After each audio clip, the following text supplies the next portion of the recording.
My name is Jason. This is what happened when I was about 16 years old. I'm 27 now, and what happened that day would change everything. I live in West Virginia, where there's mountains all around, so I grew up in the woods, hunting, camping, riding ATVs. So one day, me and two of my friends, Brian and Jesse, went out on our ATVs to find a place to camp that weekend. This was Thursday, and we wanted to find a place to camp on Saturday. We went pretty far into the woods to try and find the best spot we could because we was bringing our girlfriends camping with us.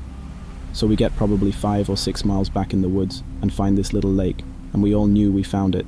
So we get off and check everything out, make sure it wasn't private property or anything. But there was no signs and wasn't a house around for miles. "This is it," Jesse said, and we all agreed.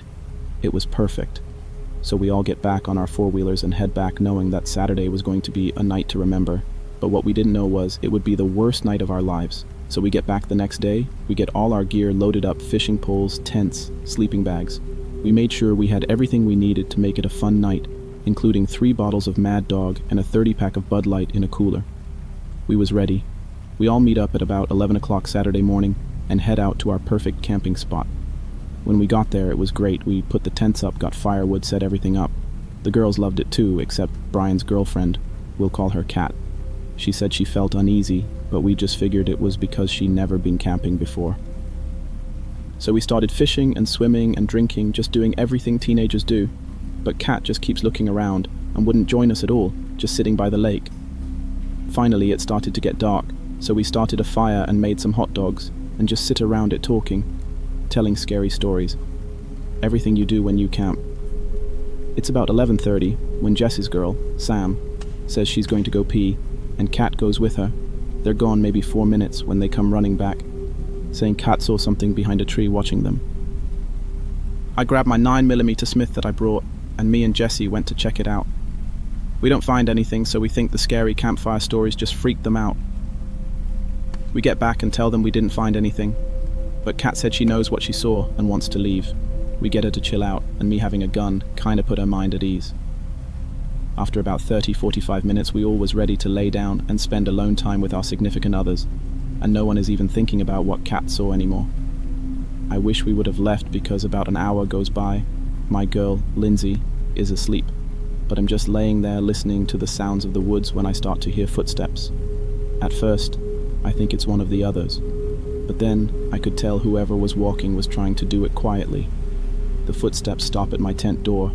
I start to freak inside, but don't make a sound. They stand there for at least 3 minutes. Then I see the zipper start to slowly unzip. I start to grab my gun when I realize I left it in my bag by the campfire. So stupid, I'm thinking. So the zipper moves about 6 inches slowly when Lindsay coughs and it stops. She's still asleep and doesn't know someone or something is trying to sneak in our tent. I hear nothing for about 5 minutes, then footsteps again, but sneaking away from my tent. I can't move, I'm terrified. All I can do is stay quiet and hope it don't come back. 30 minutes pass when all of a sudden, the most crazy evil sounding scream you've ever heard come from the next tent over, Brian and Kat's. And they started screaming, "No, please, no!" I jump up running out of the tent, and Lindsay is awake now, and I run right to my bag for my gun. Lindsay right beside me, terrified, not knowing what's going on. I grab it out and look at their tent, and what I see still haunts my dreams to this day. This pale white long arms with long claws at the end of its long fingers. It like a humanoid type thing, just taking chunks out of Brian, biting him. I fire, it looks up and its yellow eyes looks into my soul. I'm shaking as it starts galloping towards us, Lindsay screaming. I fire again, it takes off into the woods, screaming that god-awful scream. We run up to their tent and Jesse and Sam seen it all happening too, so we all run to Brian and Kat, but it was too late, they were both tore up. You couldn't even tell who was who. The girls were crying. Jesse puked, and I felt like I was in a nightmare. I had tunnel vision. I was scanning the wood, hoping whatever that was didn't come back. Jesse and the girls was all huddled up to me as we made our way to the ATVs and looking to the woods the whole time, with the gun pointed towards the way that thing ran off. We get to the ATVs, and I realize the keys are in the tent in my pants pocket, in my boxers. About that time, we hear that thing scream again. I tell them to wait there. I gotta go back and get the keys. I didn't have a choice as much as I didn't want to go back. I run as fast as I can, to the tent, grab the keys, and turn to run back, and there it comes out of the woods running right at me. I raise the gun and start firing. I hit it because it yelped and screamed and turned and ran back to the woods again. I ran back to the ATVs and we rode out of there so fast I'm surprised we didn't wreck and kill ourselves. We went right to the cops and told them everything that happened. They went up to where we were, came back after what seemed like forever, and took us back there with them. By this time, it was light out. We get back there and everything was destroyed. The tents are ripped up. Stuff is thrown everywhere. They take me up to Brian's tent and there's blood everywhere but no bodies. The cop says, "Where are they?" I said, "I don't know, they was here when we left, that thing must have took them." Then they start saying it looks like a bear did this and trying to say we was drunk and must have been mistaken about what we seen. I know what I seen, and whatever that was, it wasn't even close to looking like a bear. It's over 10 years later, and Brian and Kat's bodies have never been found. It was wrote up as a black bear attack. I never talked about it to anyone. Jesse and Sam got married, moved to Florida, Lindsay moved too, but we broke up not long after that happened, so I don't even know where. What still gets me is whatever that was at our tent first, but Lindsay's coughed, and it went to Brian and Kat's tent. I don't know why, but I know a cough saved my life. It all started on one cold October day. I was walking around. Even though I was wearing my parka, I felt a tiny bit cold. My dad was pulling some stuff from his truck. We hiked about 3 miles with my 2 brothers. Joseph, who was my older brother, and Miles, my younger, were with us. Joseph is about 17 and he's a senior in high school. Miles is about 12 and is still an annoying brat. We decided to camp out today because the house was being cleaned due to a funky smell coming from the bathroom. Dad said it would be done in about 3 days, so we decided to take that time to get out of school and camp out. Our dad, about 42 years old, is pretty cool. For a single father, he is pretty laid back. He doesn't care what we do as long as we get good grades and stay in school. He was different today, however, kind of like the time Mom walked out on us. He barely spoke and spent a lot of time in his room. He would make frequent trips to the bathroom with buckets of what I thought was puke. Today, though, Joseph noticed too, but shrugged it off as just a mood swing of sorts. As we set up camp that night, we noticed we had no signal. We tried to tell Dad, but he said we would be fine, as he kept his shotgun with him. It was about 3 in the morning. A clicking noise come from his tent. We didn't know what it was, so we ignored it. Later on, our little brother couldn't quite fall asleep, so we decided that 3 of us should go walking. We weren't scared of the woods or darkness, so we went deep into the trees until we reached the river. Stones to throw, fish to catch. It was perfect. We decided to go there. That's when we heard the gunshots. We stood there, wondering what could have happened. We ran back to the tents, quietly scanning the area.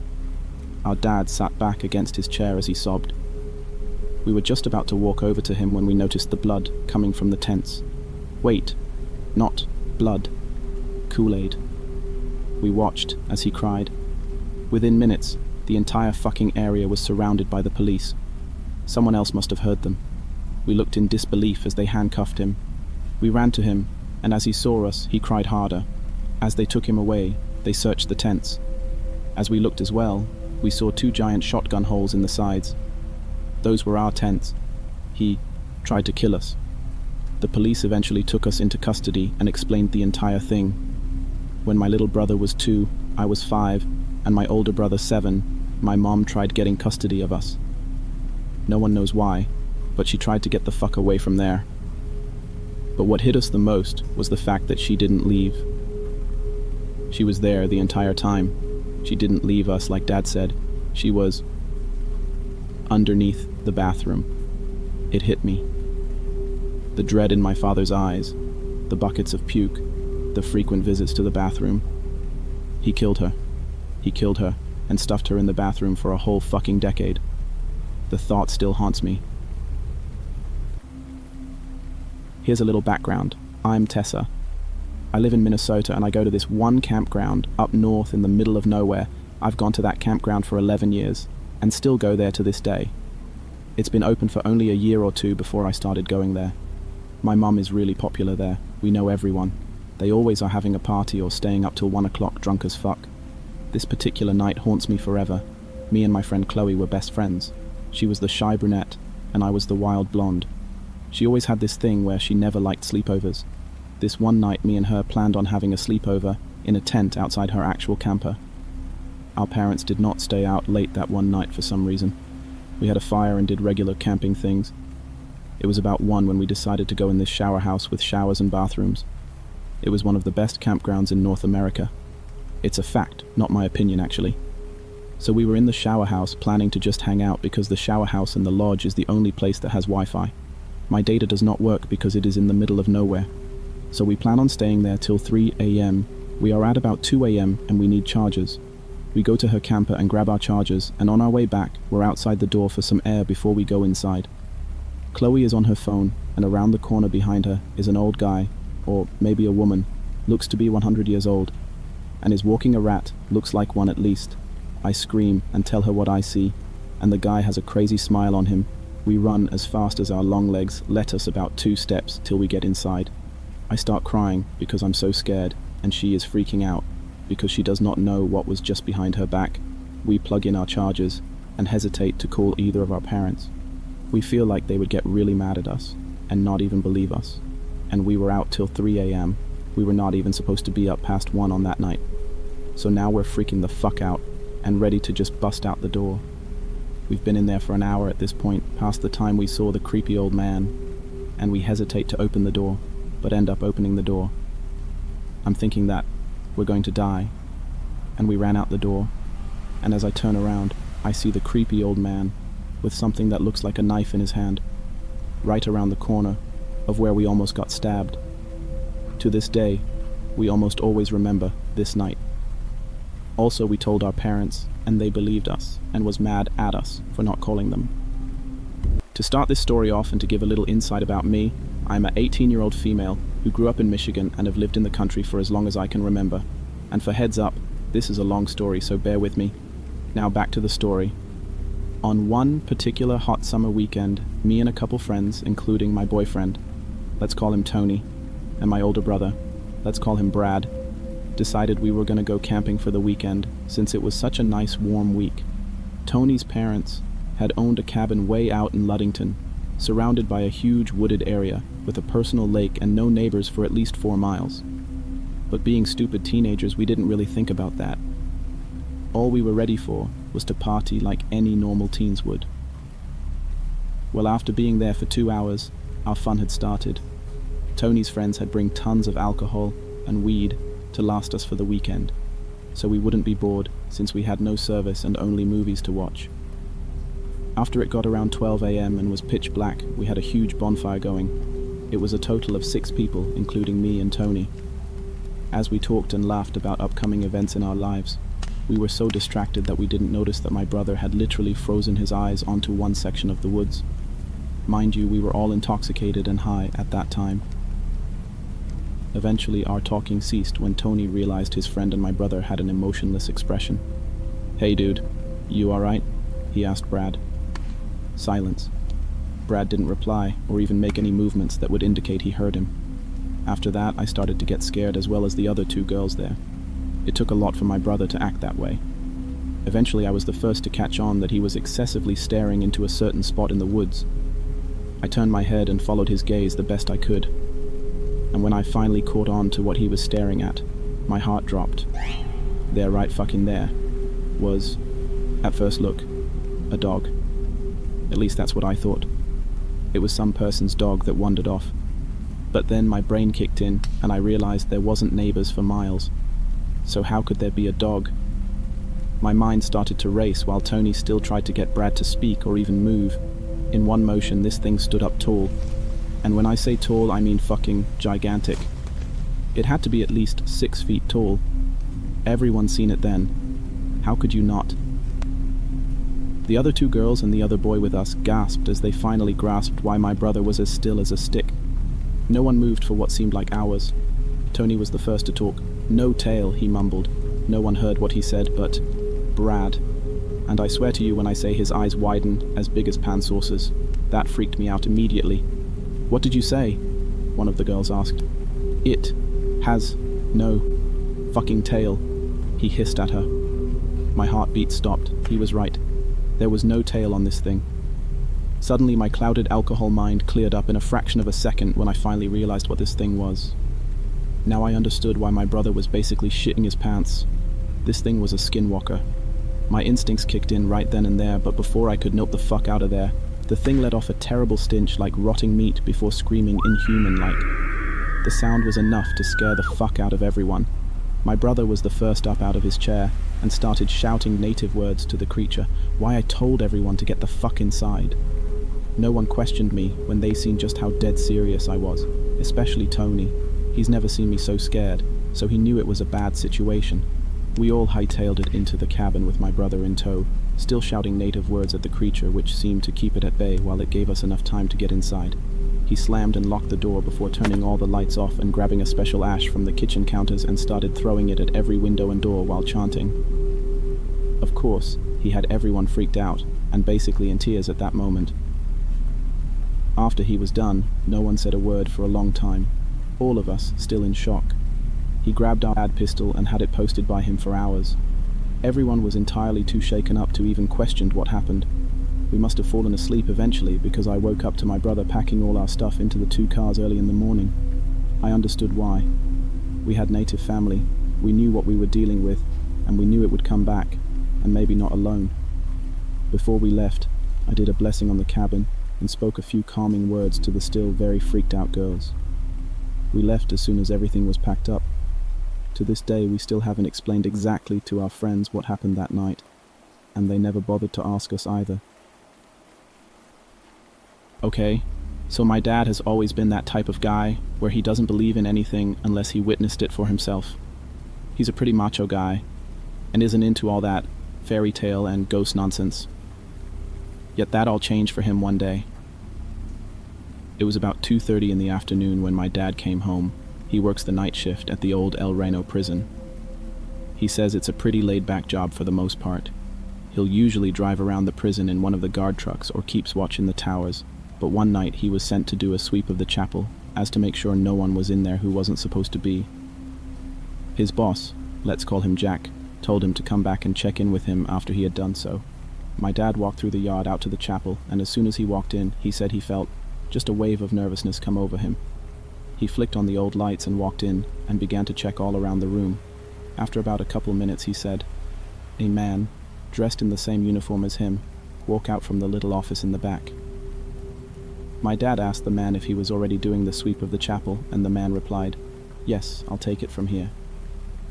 So, confused as to why he was sent out there to check the chapel, my dad just gave a little, "Oh, okay, I'll let Jack know." My dad returned to his boss about 15 minutes after he had sent him. Jack looked at him and asked, "How did you get done so fast? You couldn't have possibly checked that whole place in such a short amount of time." "Another guard's already in there, said he'd check it," my dad said. And I guess Jack didn't think anything of it. As long as the chapel was checked, everything was fine with him. Well, this is where it gets creepy. About 3 days after, my dad said he was walking down the halls of the prison and stopped to look at the display case of all the old photos of other guards in the past. As he was browsing the photos, he said his heart sank and his blood froze. One of the pictures he came across was that very same guard he had encountered in the chapel, only this guard was dead. Apparently about 4 years before my dad started working there, a riot had broken out in the chapel and a guard was stabbed to death, and that guard was the same man my dad has seen in the old chapel. But out of the 12 years of working there, not once had he ever heard about the riot until now. I don't know if they just don't talk about it, scared it might run off of some newbies, or if it's just something a lot of them had forgot about. All I can say is, my dad is now a firm believer in the paranormal, and not once has he ever gone back into the creepy chapel. This story happened in October of 2004, back when I was still a third-year high school student.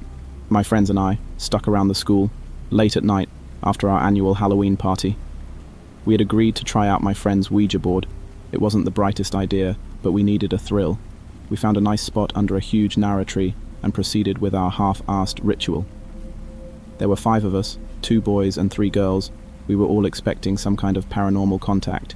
Rumors had it our school was haunted, but we've never really experienced anything firsthand, and it was Halloween when all the spirits came out to play. We all wanted to get spooked. Also, we've never seen a Ouija board firsthand before, so we were pretty excited.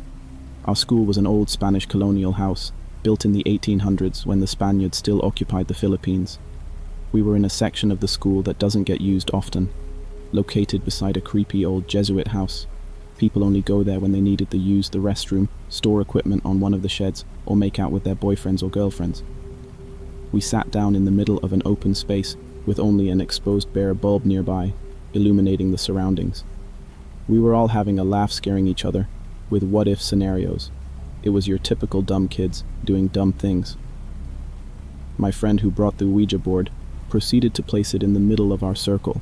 If I remember correctly, it was the glow-in-the-dark version, which we found hilarious, but it gave us the ability to see what was written in the dark.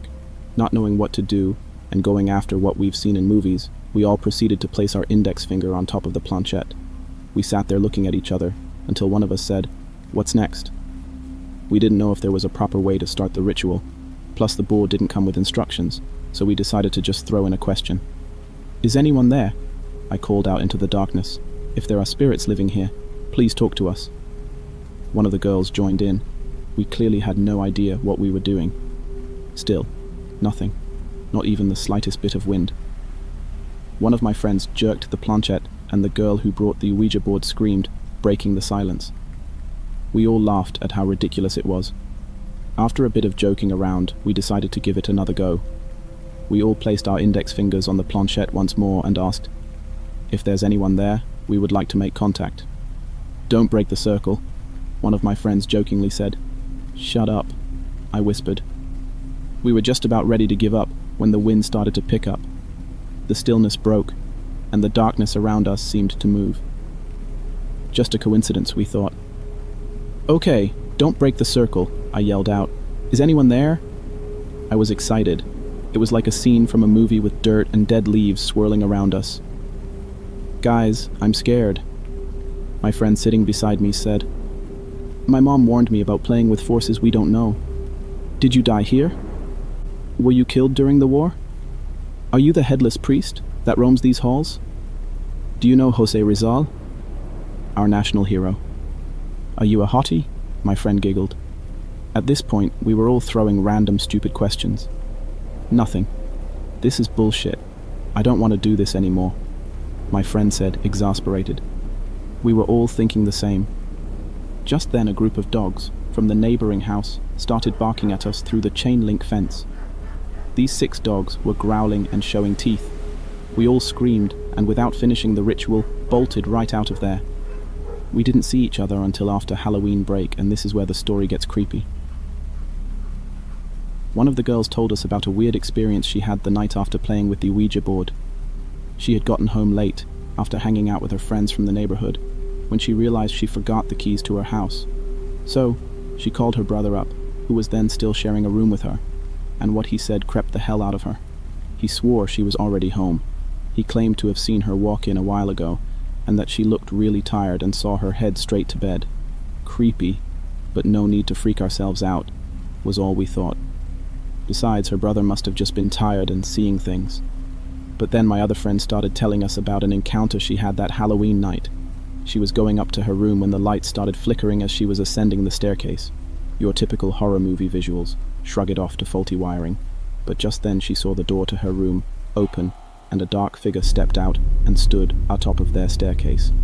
She couldn't make out the entity's face, but she recounted that she couldn't move and felt utter dread as the figure stared down at her. "No way," my best friend, who just joined in the conversation, said in disbelief. "Something happened to me as well." He recalled that he was sleeping one night when he woke up feeling really uncomfortable. He described his vision as having TV-like static, and a feeling of heaviness surrounded him. He looked around the room, and that's when he saw a bloody, charred face with piercing red eyes, grinning at him through the window. I couldn't believe what I was hearing because I had an almost run-in with death that night. After the ritual, I was sleeping in our sedan on the way home after fooling around with the Ouija board, when I felt our car jerk. I woke up instantly. Looking out the window, I found out that we've been hit by a huge oil tanker. I panicked and leaped out of the car. Luckily, my mum and I survived the crash, since the front of the car was a total wreck. I still don't have an explanation why those things happened to us. But thank God nothing happened after that. I never played or gotten near a Ouija board ever since. I'm 14, and this happened to my best friends and I about 3 or 4 years ago. It was my friend, who I'll call Anna. It was Anna's birthday, so she had invited me and our other friend, who I'll call Sandy, to go to our school's park and hang out. Now you should know that our whole school is on top of huge sewer pipes and surrounded by woods. We were goofing off at the edge of the woods when we had found a trail we've never seen before, and being the troublemakers we were, and still are, we decided to go see where it led to. Sandy led the way, being as she was the most reckless of the three. Anna and I took it slower on the other hand, because we didn't know what we would find, where it would lead to, or what would happen.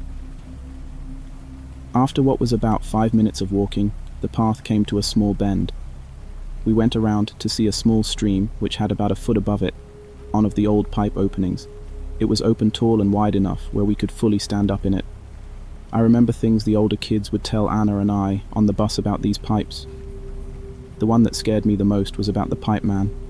The pipe man was said to live in the pipe, and any time he got hungry, he would go and kidnap little girls, kill them, and eat them. So, of course, me being the scared little shit I was at that age, I got really uneasy. Sandy and Anna, though, they wanted to see what was down there, in the pipeline, and kept trying to convince me, until they did. We went maybe 3 or 4 feet in, but it got too dark, and we couldn't see. The smell. It smelt so bad in there that we were gagging and had to get out. Being Anna's birthday, Sandy and I were sleeping over at her house. At this time, we were all curious about what was in the pipe, so as we left the front to the trail, Anna took off her hat and put it in front of the trail. We had planned on coming back in the morning, prepared this time. Her mum agreed to letting us go back. Another fact about these woods is, they wrap around and lead to the old state school cemetery, so that made everything creepier, knowing that there could be more bodies hidden in the pipe that there was no room to bury. The next morning when we go to the park and went to find where Anna had left her hat, it was gone. So we put it off as some jerky-ass kids took it. We still found the trail, of course, and couldn't hold our excitement or fear as we approached the bend, putting on our mask so we couldn't smell the horrible smell. Turning on our flashlights, we entered. We walked pretty far down the pipe before things got weird. We could no longer see where we came in, and we were finding what we assumed to be animal bones, although Anna and I also kept the thought of the pipe man. Sandy, of course the leader, walked about 15 more feet ahead before stopping and screaming. Anna and I, of course, have never heard her scream like that before, and ran up to her. We looked at what she was pointing at, and couldn't believe our eyes. It was Anna's hat. Her fucking hat was way down in the pipeline, covered in this red liquid. We ran out of there faster than we've ever moved before, leaving her hat behind. We made it out of the pipe panting and gasping for breath. Never have I ever been so scared. But the story doesn't end here. Before we even started back up the trail, we heard a branch snap behind us. I was the one to turn around, to see a tall man who was very dirty looking and had very messy hair. We ran again all the way up the trail. As far as we knew, our worst fear came true. The pipe man was real. We could have been his next meal, but we were lucky enough to make it out alive, except for some scratches here and there from running into branches. Sandy, Anna, and I have never told anyone this, and we will all probably deny it if asked about it. The park has since been torn down, but the trail remains. None of us will go down there ever again, but Sandy and I have no problem playing sports right at the football and softball fields, just as long as there are adults there with us. So Pipe Man, if you're watching this, we best never meet. I worked night shift, and a co-worker and I were both driving down a county road after work, probably around 4:45 a.m., still dark outside. I saw his taillights get brighter, like he was hitting his brakes. Then he swerves down into the ditch line and comes back out on the road and keeps going. As I approached the same area, I see this really tall, black figure walking in the road. It's moving in a very weird, unnatural gait, like it was kind of blowing in the wind, but it clearly wasn't.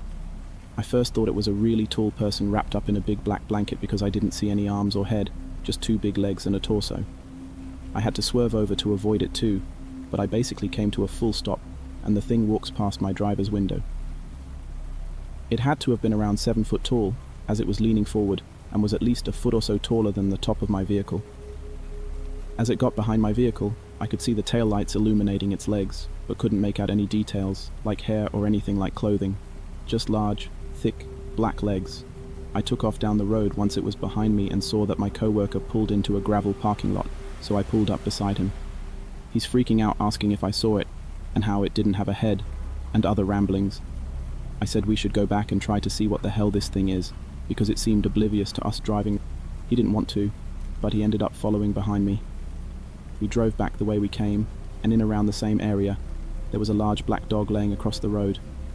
This was not your normal size canine. It was much larger than any normal dog, but it looked dead. It wasn't there when we just drove through there less than 3 or so minutes beforehand. Anyway, I decided I was going to get out and go see if it's alive or not, and move it off to the side of the road because you can't really drive around it without going off the edge of the road on either side, because the way it was laying across the road.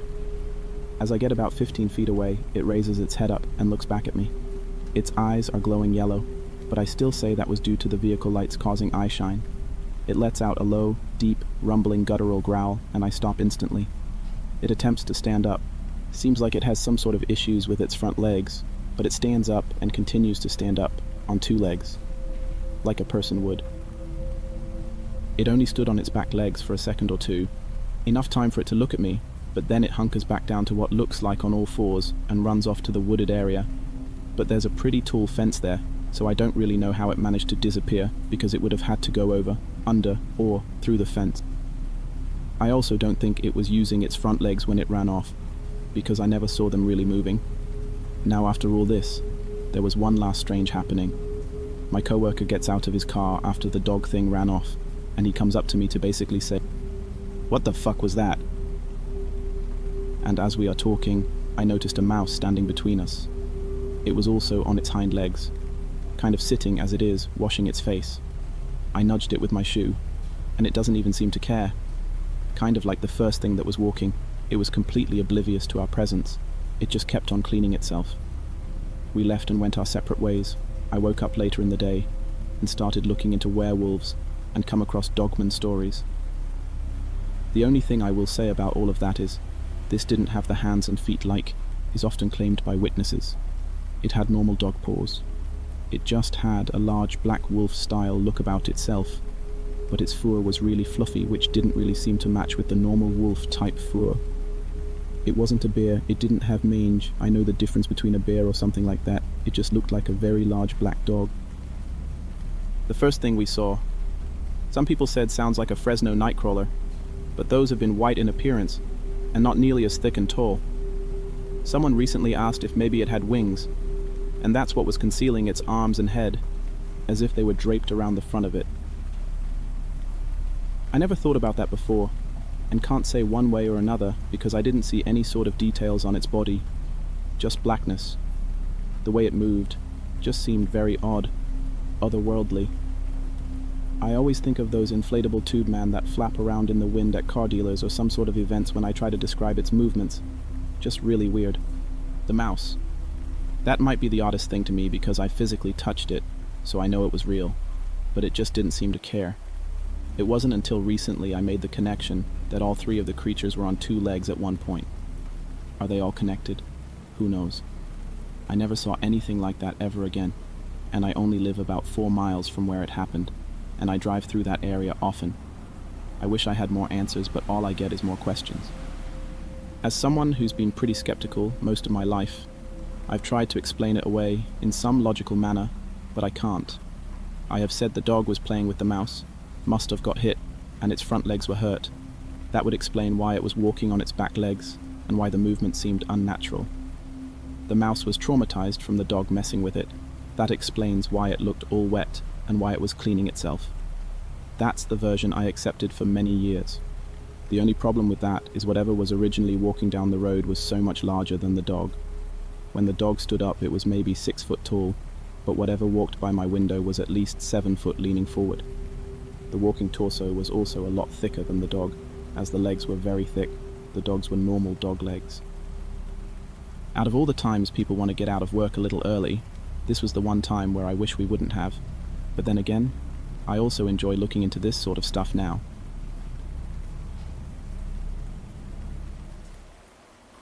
I was still living with my parents when I was younger. I slept in the living room.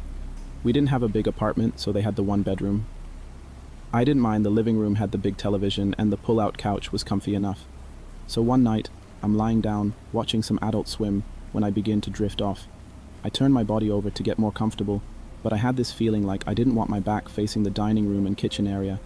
At this point, the TV is providing the only light in the apartment, and it was big enough that it provided some light into the kitchen and dining area. Well, when I turned to face the dining area at this point, after that uncomfortable feeling, I saw something that made my heart drop. I saw what appeared to be a figure standing just outside the entrance to the kitchen, next to the dining room table. Now in that apartment, there's a tiny step to step up to into the dining area, and after I rubbed my eyes to make sure I was truly seeing what I was seeing, the shadow figure took a step down the tiny step from the dining area. I never moved so fast in my life, and I jumped out of my bed and flipped the light on next to the pull-out couch as fast as humanly possible. The figure was about 5'10", 6 feet tall and totally featureless, just shadow-looking. With the light on in the living room, now illuminating most of the apartment, I kept my eyes locked on the dining area. I didn't move from my spot the rest of the night, and frankly, was quite frozen with fear. My mum eventually woke up in the middle of the night to use the bathroom and asked me what was wrong and what happened. She chalked it up to the really bad nightmare, but I knew what I saw. I've only had one other confirmed encounter with this being, and two, I'm not 100% sure, but I think it is the same creature. The other confirmed sighting happened about 3 or 4 years after, when I was back visiting from college. I was playing video games late when something told me to look behind me. It just felt like there were eyes on me. Well, I turn around and there it is. I yelled and flipped on the light again as fast as I could, and again, it disappears. The morning after this happened, I sat my parents down and we spoke about it. They claim to have never seen this being, and they don't feel any oppressive force in the apartment, but they assured me they believe me, and they wanted me to feel safe there. These two encounters are not confirmed as the being, but I think relate to it. I had an ex-girlfriend sleeping over, and I was watching TV while she played her Nintendo Switch. She claimed to me something that sounded like a yell came from the kitchen area, and she was really freaked out. Mind you, I didn't hear this one because I had my video game headset on, but she was so freaked out it didn't seem like she was lying. Finally, I was on the phone late one night with a friend from Atlanta, and we were just talking and catching up. I had fallen asleep on the phone at one point, and I woke up with my phone almost dead and a voicemail from my friend. She claimed that after I fell asleep, she heard a violent scream on the other end of the line and thought something bad had happened to me. I called her back, and thankfully she was still awake, and she told me something screamed that sounded terrifying, and it didn't sound anything like me. Mind you, this scream never woke me up and the TV was not on. I was always on the fence with the supernatural and paranormal, but these events made me a true believer.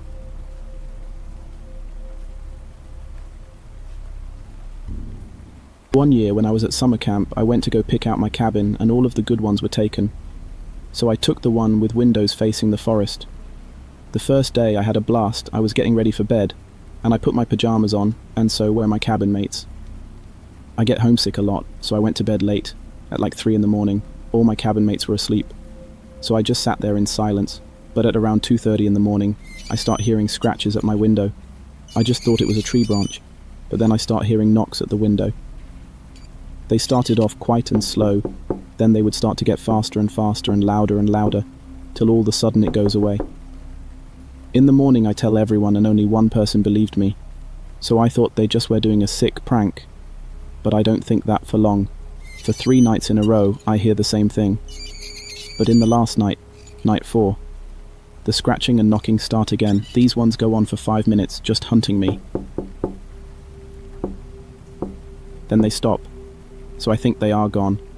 But then I hear the lock on our cabin door moving, and then the door opens. I get under my blanket and put my pillow over me and try to make it look like I'm not there. I hear footsteps walking around our cabin. I hear them getting closer to me, and then all of a sudden he stops and is digging through something and does that at every bunk but mine. Then he leaves and locks the door. I wake up in the morning to see that my cabin mates were gone. And it was early, around 6 in the morning, Breakfast wasn't out yet, and I look around and my cabin mates are gone, but their shoes were there. And I knew that it was definitely that man. The police did a big investigation and never found the kids.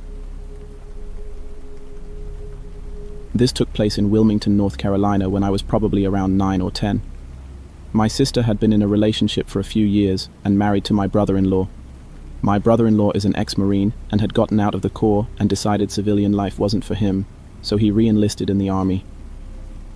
During his year of civilian life, they had started renting a duplex in a cul-de-sac. I was over there every other weekend to either help my sister distract my nephews like the good uncle I was while my sister worked, or staying over for the weekend. But whenever I was over there, I never saw this lady in her neighborhood. But back to the story. My brother-in-law had re-enlisted and was getting ready to get shipped off to MOS training, and of course they were moving in with me and my parents, so a month or so after they moved in with us. She wasn't getting her mail sent to our house, so while we were getting lunch one day, and we were going by the neighborhood, and just decided to drop in to retrieve her mail, and after she did, she called the postal office to remind them about the address change and all that. But then someone approached the front passenger side door while I was watching YouTube and knocked on the window. I obviously got scared and saw an old lady in a pink jacket and wearing a straw hat, kinda like the ones you see in Walmart. And keep in mind this was in the middle of summer on the coast, so it was hotter than balls out, so why was she wearing a jacket?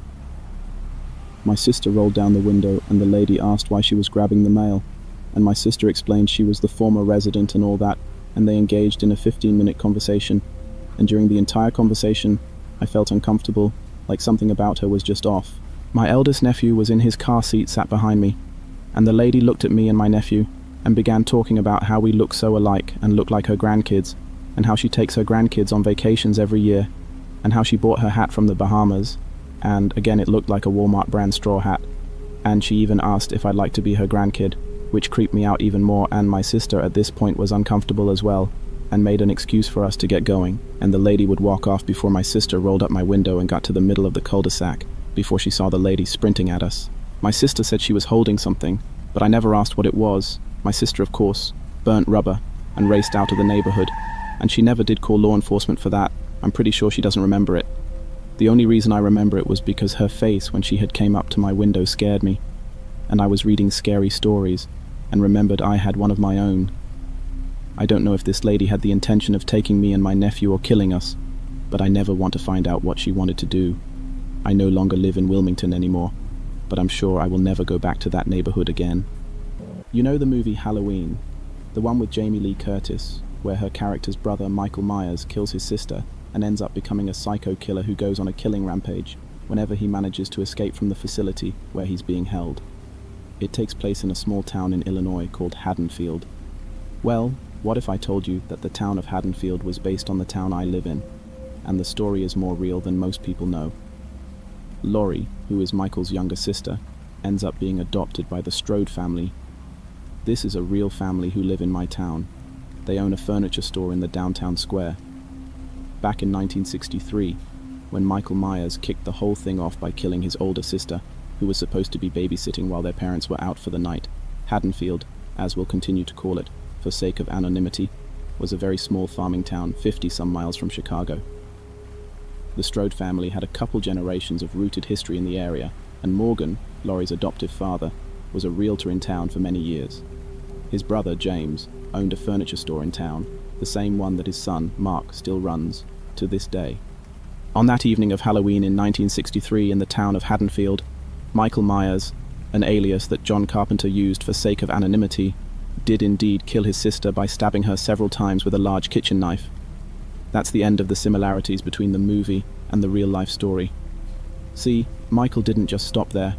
When his parents arrived home to find their oldest daughter dead, Michael was not standing in front of the house. Instead, he was hiding under his little sister's toddler-sized bed. When his mother ran into the room to check on little Laurie, Michael slashed at her ankles and then cut her throat after she fell. Meanwhile, his father was downstairs on the phone with the police, not knowing what was about to happen to himself. As the 6-year-old Michael rounded the corner into the kitchen, his father was looking out the back window with the phone in his hand, as the knife plunged into his side, puncturing one of his lungs and preventing him from speaking or making any noise. When the police arrived, they found Michael standing over his little sister in her bed.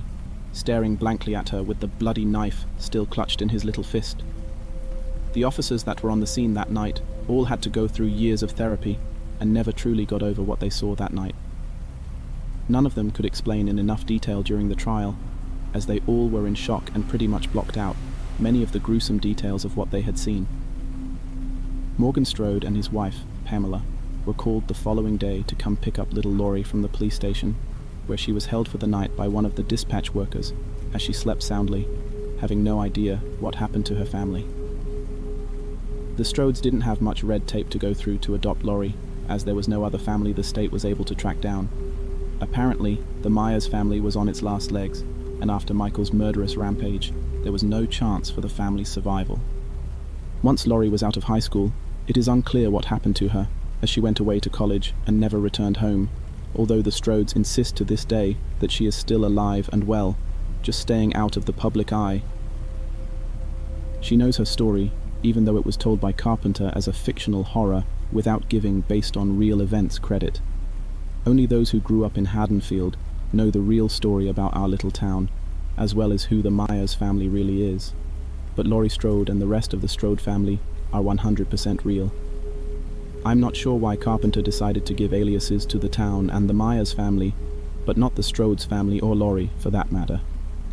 Either way, there are no records of Laurie prior to the incident that fateful Halloween night, and that may be the only other piece of the puzzle that fits into the movie, but otherwise, there's no way to trace back and find the real Myers family unless you can talk it out of one of us Haddonfield residents.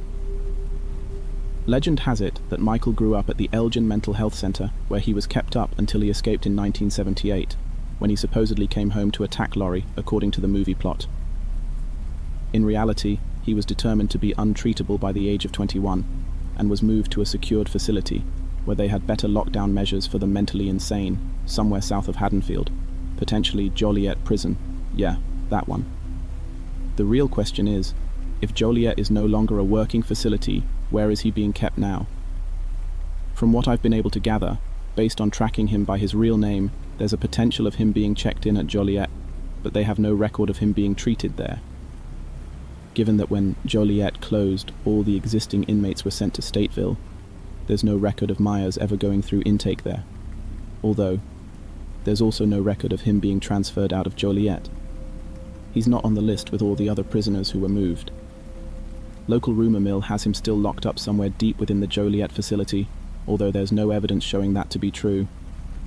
There's also rumor that during the closing transfers, somehow a small group of prisoners was lost track of, and the authorities wiped their records to avoid any problems. Again, really hard to prove with no records to go off of. For all we know, they lost Myers so they wouldn't be held accountable for killing him off or something. There's a lot of hearsay and rumors, but nothing that's traceable, even if you know his real name. All I know is the potential of someone that psychotic being out there is truly disturbing. The O'Brien family had spent Halloween 1974 at a friend's home in Pasadena, where Ronald O'Brien volunteered to escort the children on their candy collecting rounds. The children were going house to house until they reached one darkened home, where someone who only opened the door a crack had handed them 5 pixie sticks. After returning to their home in Deer Park, O'Brien told his son Timothy he could choose a single piece of candy before bedtime. The boy gulped down a mouthful of the powder, then went to bed after complaining that it tasted bitter. Minutes later, Timothy ran to the bathroom and began vomiting. By the time he got to the hospital, he was dead. Initially, his father was of little help to investigators. Accompanying police as they searched the Pasadena neighborhood, the 30-year-old father was unable to remember any details of the house where he got the poisoned candy, or the person who gave it to him. The father's story abruptly changed on his third trip with officers through the neighborhood. Detectives said he suddenly remembered the suspect was a white man and pointed out the home. However, investigators quickly cleared the homeowner. A few days after Timothy was buried, an insurance agent had called police to report that, unknown to his wife, the father had taken out policies on his 2 children shortly before Halloween. Detectives also learned that the father was deep in debt, had been boasting to co-workers at Texas State Optical that his financial health soon would undergo a remarkable recovery. The father also quizzed one of his customers, a chemist, about poisons. He seemed particularly curious about potassium cyanide and asked where it could be purchased. The customer told police. Investigators later scoured the family home, where they found the father's pocket knife with traces of plastic and powdered candy stuck to the blade. The 8-year-old Deer Park boy died October 31st, 1974, after eating trick-or-treat candy laced with cyanide. Within days, his father, Ronald Clark O'Brien, stood accused of staging the crime as part of a life insurance scheme. With his wife testifying for the prosecution, O'Brien was convicted and sentenced to death. Dubbed the Candyman by fellow prisoners, he was executed by lethal injection in 1984. Halloween has lived on, but not the way it was. Back when I was in high school, me and my best friend would basically hang out at school together because her dad was the warden of the local prison and his house wasn't even a half a mile from it. Her mum was judgmental and, well, a bit hostile. It was the attitude more than anything that kept me from hanging out over at her house. She was a woman you didn't mess with. One day, my friend said her mother came home white as a ghost the night before, because when she and her friends had come out of the grocery store, halfway to her car, they stopped and noticed someone in the back seat. She was thinking it was my friend, her daughter, but as she stepped closer, she saw that it was an elderly woman. Well, she started to go to the car, but her friend stopped her and said that she probably got off the bus from the assistant living center, and she had better call the police and let them handle it. Well, she did, and police got there within minutes, because they were practically around the block. The police car pulled up, and she pointed to her car. The officer walked up to the window, and she watched as the officer snatched the door open and literally yanked the old woman out and pushed her against the car and frisked her. My friend's mom was horrified until the officer snatched the wig off the man's head. She was frantic now, because if it hadn't been for her friends, she would have gotten in and offered her a ride home. So always remember to check your back seat.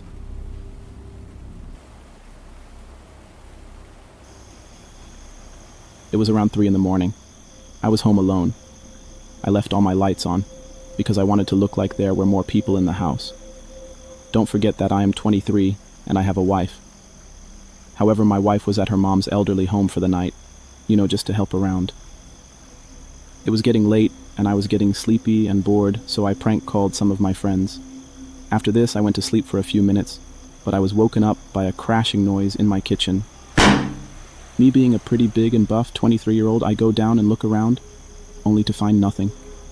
So I go upstairs and try to go back to sleep.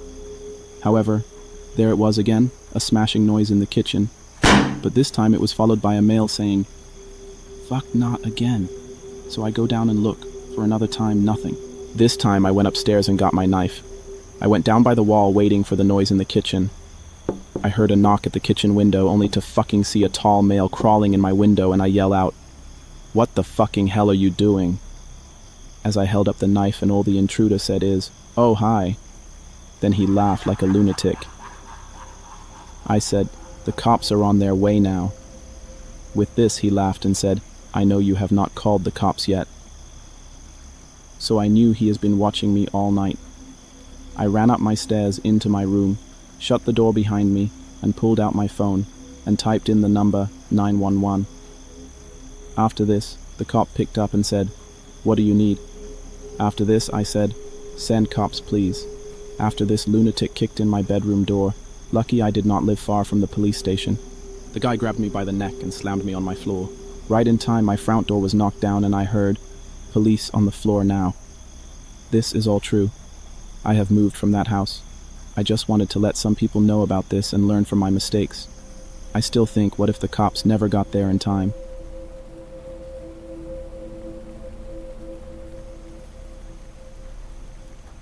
So this whole thing happened when I was maybe 12. I am nearly 17 now. Me and my sister, who was 14 or 15 at the time, were staying home alone while our parents were at my little brother's hockey game. We lived in a fairly safe neighborhood. Hardly anything ever happened. Everybody knew everybody, and almost everyone got along well and liked each other.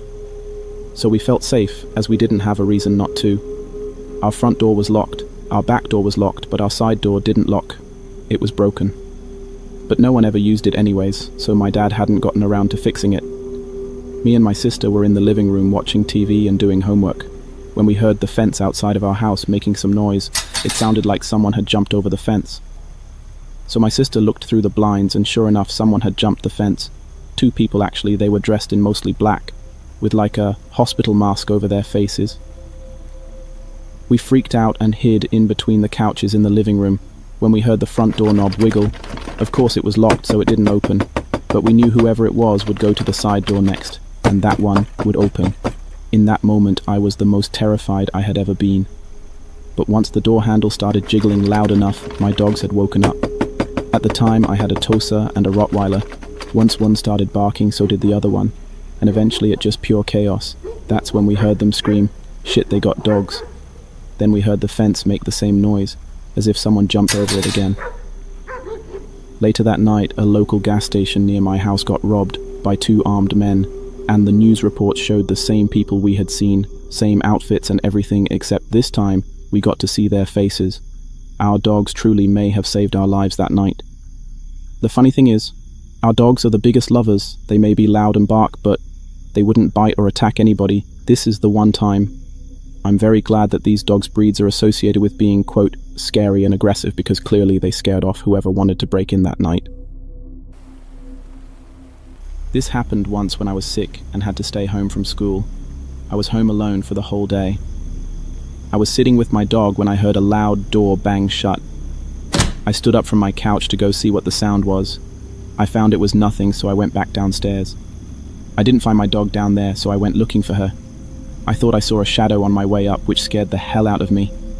I went to find my dog in her bed, shivering as if someone had scared her, even though no one was up there. I also saw the door was open and clearly saw large black fingerprints on the handle. I grabbed my dad's hammer and slowly advanced to the door. Once I got there, my heart sank when I saw a tall man who was covered in something black, hopping over my fence trying to leave. After that, I never stayed home alone again. I guess I'll start with a background. I'm a 33-year-old female, but this story takes place when I was a teenager living in a suburb of Chicago. The village I lived in was quiet and middle class. We lived like a mile from the police station, and the worst crimes we had was a murder or two and robbery, once in a blue moon. 99% of the time, boring and more boring. Unless you had a car, you were stuck just walking around the park at night with your friends. Kind of boring. Anyway. One night, my girlfriend and I decided to go hang out at a park with some guys at like 12 in the morning. The night was a bit windy and had a full moon. I even got a kiss that night from the boy I liked. But the night wasn't just fun and hanging out late. There's a deep forest in the park with a stream with a playground right next to it. The same playground we went to, with swings and jungle gym columns. There's two bridges, one of wood, the one everyone uses, and one bridge made of rocks. That's rarely used because it is deeper in the forest. Over the stream, connecting the two halves of the forest park area. I'll get to the rock bridge in a minute. We hung around on the swings and chatted and just spent the evening together. I'm sitting and just looking around, talking and enjoying the peace and quiet and the moonlight. I have a full view of the forest and the dip of earth that I know leads to the stream. I see something moving over that dip of earth, some dark shape. It looked like it was crawling out of the forest. An arm, then another arm. It pulls itself out of the ditch, stream. A figure darker than the surrounding forest. And I'm sitting there, frozen. I think I'm seeing things. It just kind of lays there, on the ground, but doesn't move. A flash of fear grips me. What if it comes this way? I look to my friends and no one notices anything. I look back and it's gone. Did it go back or go somewhere? I really want to get out of there. Then one friend asks, "Did you guys hear about the urban legend of the rock bridge over the stream? Apparently some kids or something played on the bridge and fell over and died. What a thing to say after what I saw. But I didn't ask anyone anything and just pretended I didn't see anything. But the experience stuck with me. I never talked about it because it must have been my imagination. Things like that happen only in scary movies, right? But I rarely went to that park after that. And Black Thing, if you are real, I hope we never meet again. Who knows what would have happened if you saw me the same time I saw you." My family and I are immigrants from the former Soviet Union, and money was tight living in Chicago. My parents worked a lot, and over the summer and on weekends, I'd stay with my grandparents. They were very good people. My grandpa taught me chess and walked with me daily. He was my hero. My grandma rarely left their apartment unless it was to go to the grocery store. She stayed home and cooked, cleaned. On one such occasion of my staying over, I was a little girl at the time, maybe 9, 10. My grandpa decided he and I would walk to the zoo. I loved the zoo. I am an opinionated and headstrong little girl, mind you, and what happened that day changed me for the rest of my life. He and I were walking, and although I don't recall the details as it was like 20 years ago, I do remember that I got mad at my grandpa. I got so mad at him that I ran off ahead and away from him. Stupid, right? My grandpa walked with a cane and he was a military man in the USSR. So, even as an old man, he could take care of himself. Yet he was too slow for me. After I ran a bit, I stopped and I was on a sidewalk and the neighboring road was busy. The zoo not too far away. We made the trip dozens of times, so I knew where we were going. I look at the street, and a grey 90s Taurus. I loved cars even then, so I started memorizing makes and models, pulls up the curb. The front passenger man sticks his hand out to me and says, "Hey little girl, you want some candy?" I look at him and notice there are 3 men in the car. I'm immediately wary, as alarm bells are going off in my head that something is wrong. I shake my head, no, and the man looks to my left, behind me, and then the car speeds off. My grandpa was running after me, and he was catching up, getting closer by the minute. I realized right then and there that I was almost stolen. I stood there frozen on the spot, and my grandpa looked so relieved, standing next to me. I don't remember what he said, but he said something, and then we went to the zoo. Who knows what would have happened if my grandpa wasn't there? I might not even be here typing this, and just be dead. So, 3 men in a grey Taurus, let's never meet.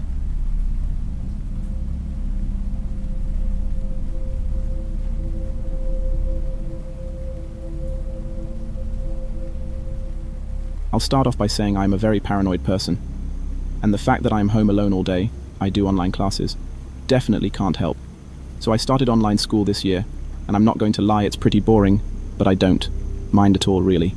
But as a small child, I have always been afraid of my house. I think it was built in the 50s, so rather new but rarely broken down.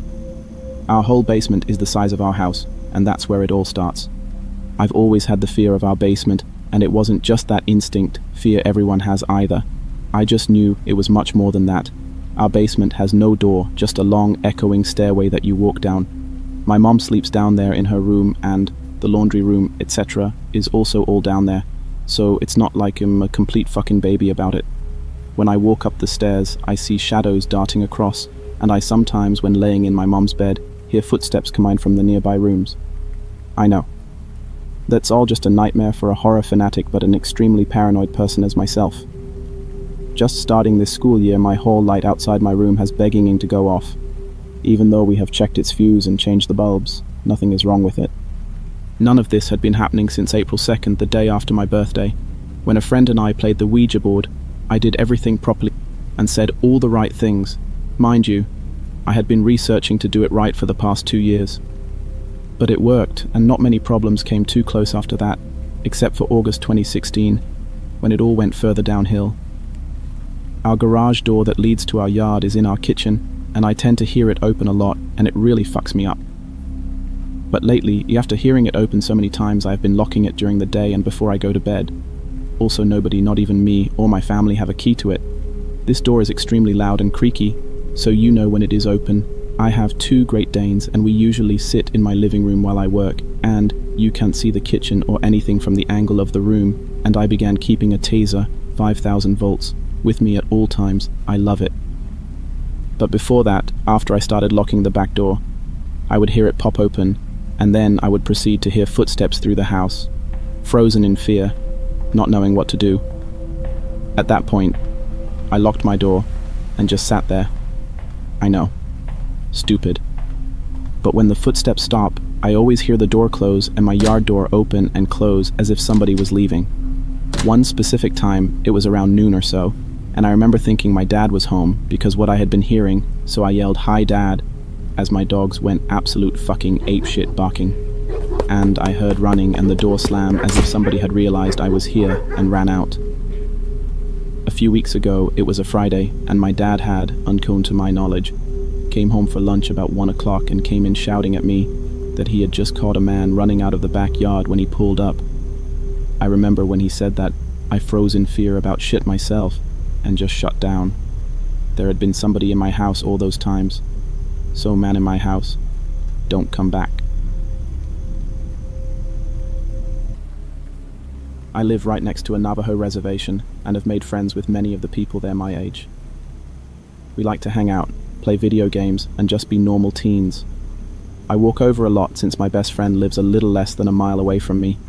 This isn't a long trek and usually only takes me about 25 to 30 minutes. I've made this trip dozens of times and have grown very comfortable with it. I know the people along the way, so I'm not scared or on edge. There is a patch of forest, however, about midway there. It's a little unnerving sometimes. There is always that feeling of being watched. This was a regular occurrence for me, so I tried to just ignore it and shake it off as my mind playing tricks on me. This day I spent more time at my friend's house than I meant to, and when I left it was already getting dark. I reached the stretch of forest right as the sun disappeared from the sky. I shivered a little as I readied myself to begin the journey through. I was 10 steps in when I heard a branch snap. You know the sound, the one that screams there is definitely someone or something there with you. I froze, not sure of what I should do next. Should I run? Should I turn around and book it back to my friend's house? I didn't know the best option in this situation. I whispered, "Hello," hearing my voice crack as the words fell from my lips. I don't know why I even opened my mouth, but it was out there, so I listened for any reply. My heart sank when the answer came back in the sound of my voice. "Hello?" I started to breathe too fast. My heart pounded against my chest. I felt like I might faint. "Hello?" My voice came again, but not from my mouth. I wanted to run, but my feet felt cemented to the ground. I couldn't scream. I couldn't reply, as my voice echoed over and over from a short distance away. I couldn't pinpoint exactly where it was coming from. It sounded like it was everywhere around me. "Hello? Hello? Hello?" It repeated. "Stop it!" I finally managed to tear from my lips. Everything went silent. For a long minute, nothing happened. The air grew stale, and I realized for the first time that there were no typical forest sounds. There were no bugs, no frogs or crickets. Nothing. I stood there, terrified, waiting to see what would happen next. "Stop it!" It mimicked back. I'd had enough and was willing my heavy legs to move. Before I could take a step, I heard rustling in the bushes 20 feet to my left. I watched in horror as a deer head with huge antlers protruded through the brush. As it came further out and stood up on twos, I took off. I flew out of those woods and all the way home in record time. I said nothing to my mum when I got there. I just went up to my room, laid down and thought about what happened. My mother came in at some point and asked me if everything was all right. I replied that yes, I was just tired. I don't know why I didn't tell her. I guess I might have been afraid of how she would react. I called my friend and told him everything.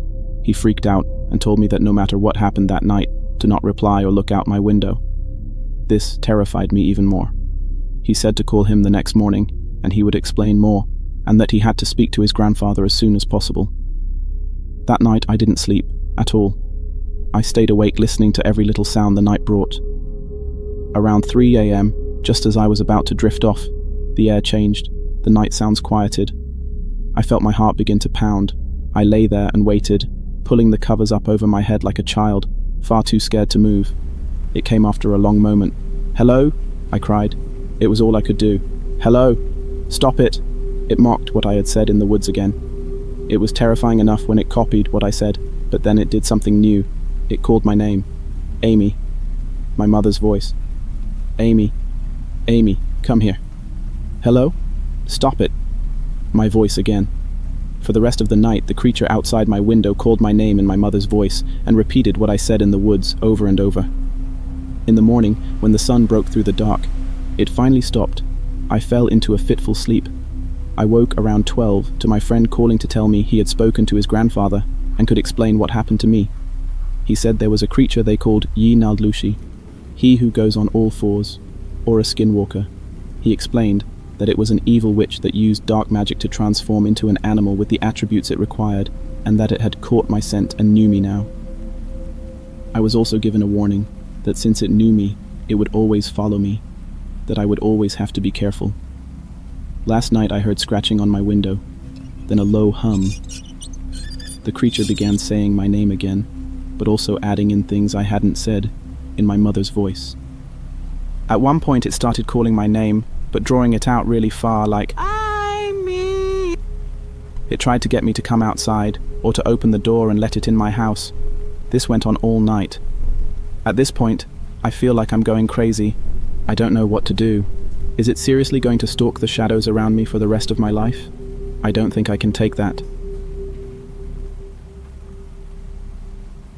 I remember one day, 1 or 2 years ago, I was staying home alone.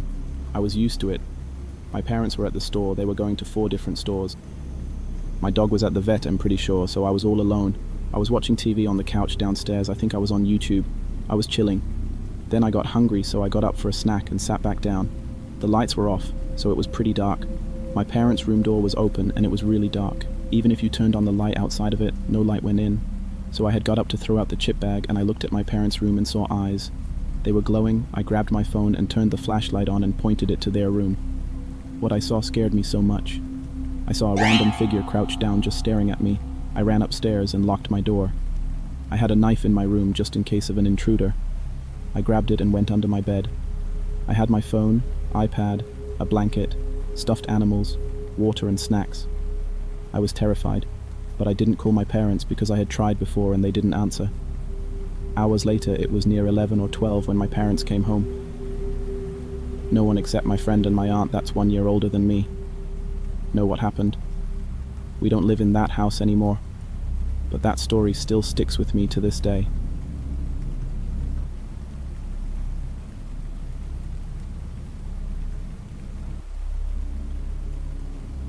This true story happened to me when I was 9 years old. Me and my friends, who I will call Mike, Josh, and Mickey, were going to explore an abandoned house which was in the middle of the woods. We checked the front and back door, but they were locked, so we found a broken window about 4 feet high, so we climbed in. It smelled like shit, mold, and vomit in there. We searched the middle floor and went upstairs where there was 3 rooms. I searched one of the rooms. I peeked into the room. It was really dark. Then I did something stupid. I pointed my flashlight into the room and saw a person sitting on a couch. I screamed, "Holy fucking shit," and ran past my friends and down the stairs, and jumped out of the window, hurting my knee as I landed on the gravel and rocks under the window. Then my friends jumped out. We ran and hid in the bushes.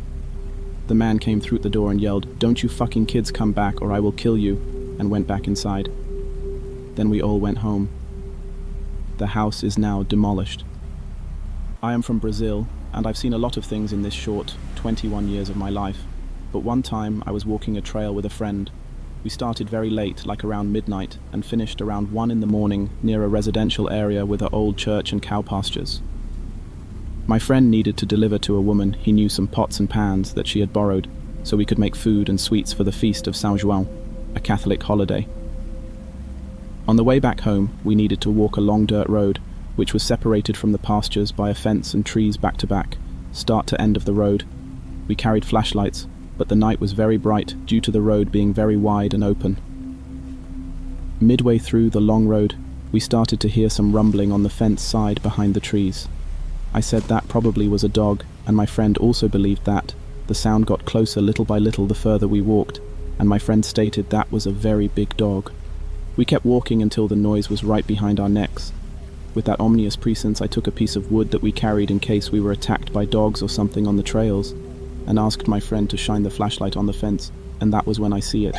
A big skinny figure standing up in his 2 hind legs. His arms were so long they touched the ground like a fucking gorilla, leaning back and hiding his true height, looking me in the eyes with his crooked spine. It looked like a terminal anorexic bull with a deformed face, without horns but with neck hair, like a fake mane, and moonlight grey skin and shiny eyes.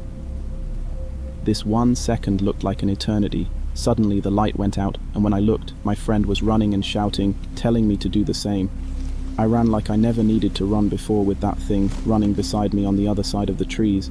When we reached the end of the road, we were graced by the statue of Our Lady Fatima standing still in his shrine, and the thing had vanished in the fields.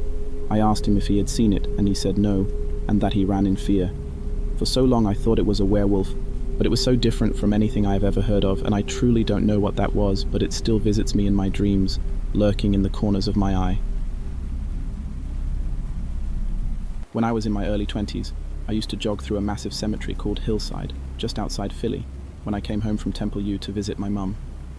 I loved jogging through there because it was so quiet and peaceful, aside from the sounds of nature. One very late afternoon, dusk. I was jogging through the main part of the cemetery and started to move along a small service road deeper in the cemetery about half a mile long that connects to another cemetery in an adjacent town called Ardsley Cemetery. There are roughly 100 yards of uncut grass and weeds on both sides of the little road that lead to a dense forests, with one side, on the left, leading to fenced-off railroad tracks surrounded by trees that ran through the area. As I approached midpoint, I noticed a teenish girl sitting on a log to the left that must have been dragged out somehow close to the road after falling in the woods. She was distinctly wearing 70s clothes, a retro fad in early 90s, with massive bell bottoms, scruffy white blouse, greasy sandy blonde hair, parted in the middle, and leather sandals. She did not face me as I approached, and just kept her head facing the dark woods across the other side of the road. But I know she must have heard me hitting the pavement as I approached, so now we are the only people on this old little service road, with no one in front or behind, as I pass between the two cemeteries. As I approached her and crossed her line of sight, she quickly shifted her eyes toward me as I said hi, and I was shocked, stunned, blasted by the weirdness of her face with the larger-than-normal eyes, a tiny nose, thin small mouth, and whiteness of her skin. And her eyes, they were white-blue, like a Siberian husky, with massive dark rings, at least 2, around the irises. She said nothing back and just stared at me as I stumbled past. I say stumbled because I immediately felt this force hit my perception when we locked eyes, which made everything super detailed, like when you're tripping, and surreal. I could no longer hear the sound of my own shoes hitting the pavement anymore for those endless seconds, deafness, no sounds, not even the crickets, and time seemed to slow down as if I was jogging in slow motion. Disoriented as I was, I continued along the road toward the other cemetery for about 5 to 7 seconds, and my curiosity got the better of me, so I turned around to jog back, but she was completely gone. Nothing there but this huge dead log. I checked all around it. Now I know the area quite well, and there is absolutely no way she could have left my new line of sight unless she sprinted the 100 yards to the woods in less than 7 seconds. Impossible. Especially in her clothes. I scanned the tree lines and nothing. Just darkening woods as the sun fell below the tree line. It gives me the chills every time I think about that face and those piercing eyes. Suffice to say, I never felt the urge to jog through there again.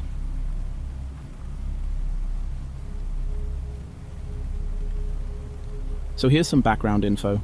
I'm a 14-year-old female. I am very, very small, since I'm barely 5 foot and 100 pounds. I look younger than I really am. This occurred a month ago while I was moving, so after the moving truck was loaded, I fell asleep in it. Now flash forward an hour or two later. I am now in a town near my new home. My grandmother is parked in a Burger King parking lot, and I'm still asleep. So my 19-year-old cousin, let's call her Max, came to the passenger door and woke me up to help carry the food. I agreed. So we're now in the Burger King, and she's ordering, so I tapped her arm and informed I was going to use the restroom. As I exited the restrooms, I noticed an older man about mid-50s, maybe early 60s, staring at Max and then at me. I pay no mind to it since I'm still very groggy. I walked after Max as she tried to get some soda from this new machine. Finally, after a while, she got the soda, and we exited the Burger King. Now as I'm sitting in the moving truck sipping on my chocolate milkshake, I see this guy walking towards the truck and he exclaims, "I know who you are," and stops at the driver's side, where my grandmother was. She looked rather confused and replied, "Who am I?" And he says with the same exact tone, "The woman of God," and starts rambling about taking care of us girls, all the while I'm terrified. Ideas flashing through my mind of creepy things I've read here on Reddit. Then suddenly he points at me with a dead serious expression and says, "You're a pain in the arse." I am now more confused and scared out of my mind. Then I just laugh awkwardly and mumble, "Sometimes." So he continues rambling until I hear Max calling me, telling me I left my fries in the bag. But I already had my fries. I went over to ask her what she meant, but she changed the topic to the guy. After 5 minutes, we both agree. He's giving off creepy vibes. My grandmother, however, calls my name to inform we're leaving. The old man's car was blocking our path at the time, so he hopped in. Before he moved out of our way, he did the "I'm watching you" motion, and literally mouthed the words, "I'm watching you." Now this is when I grabbed the phone and called Max, telling her to make sure he didn't follow us. Luckily, he didn't. It just creeps me out to think he watched us order our food and get out drinks. So, creepy Burger King creeper, let's not meet again. It was a very dark, rainy night. I remember that night. I remember it clearly. I remember it raining heavily as I sit on the bus stop waiting for the rain to clear out. I remember checking my wristwatch, and I remember it being 10:47 p.m. It was on October, near Halloween, and of course, it creeps me out, spooks me out. Halloween was never my thing. I felt a numbing feeling behind me, but I brushed it off. The last bus of the night stopped in front of me. I thought twice and boarded the bus. I paid for my ride, hoping I could save it, but it would take hours for me to be able to go home because of the heavy rain. I remember walking down the aisle looking at their blank faces. I remember the face of the bus driver. His eyes widened. I think it was about to pop out. I remember having continuous goosebumps for every time I see their faces staring at me. Finally, I sat next to an old man, very tall. I think he was around 6 foot. With his top hat, I couldn't see his face clearly since it's bowed down. I vividly remember his stench, his whole smell. I remember it being the smell of 1,000 corpses of dead retching animals, like crows. I remember the faces of the people on the bus looking at me, their eyes widening, their sweat dropping to the floor. They all shook their head and stopped staring as they faced forward. After that, the bus started and is on its way. I couldn't see the road on the windows because of the rain fogging up, and of course it's dark. All I could feel is the continuous goosebumps starting to feel awful. I started scratching my back. I could feel the ragged breath of the old man near my neck, as if it's smelling me like some prey. I brushed it off and looked at the window. Later on, I heard some clicking in my left ear. I wanted to look at it, but my instincts told me no, so I stopped. And a while later, I heard more clicking. I thought of it as the old man using his tongue to make a clicking noise to pass the time, so I closed my eyes and laid my head next to the window. I remember waking up to an ambulance siren driving next to the bus. I checked my watch and I felt dizzy, confused. The watch still says 10:47, as if time has stopped. The goosebumps stopped, but the old man is still clicking his tongue. I just thought that my watch is broken and continued to sleep. I remember its hot, rotting breath. I remember it creeping behind me. I was scared. I was scared no one is helping. I was scared what he might do to me. I was scared to open my eyes. I was scared. I am scared. To this day, I am still traumatized. I felt the need to stop it, so I opened my eyes. I could still remember their faces. The faces that were staring at me. It was all blank. No facial features, nothing. The bus has stopped. The windows were all dark, and the rain turned red. The old man sitting right next to me is gone, and I was scared. I was pissing my pants out of fear, and I felt it again. The darkness creeping around me, trying to swallow me. I felt the goosebumps engulfing me. A whole presence. I started crying. I yelled to stop, but no one is listening. I closed my eyes, but I heard the clicking sound again. I stopped. I opened my eyes. I saw it. The tall, lanky man. Its ruined top hat. Its sharp claws. I could hear his footsteps ringing in my ear. His face. I couldn't see it. But all I hear is the clicking. Next thing I knew, the people sitting weren't there. It was just me. And it. It stopped. It chuckled, and there it was. It revealed to me his face. It was smiling.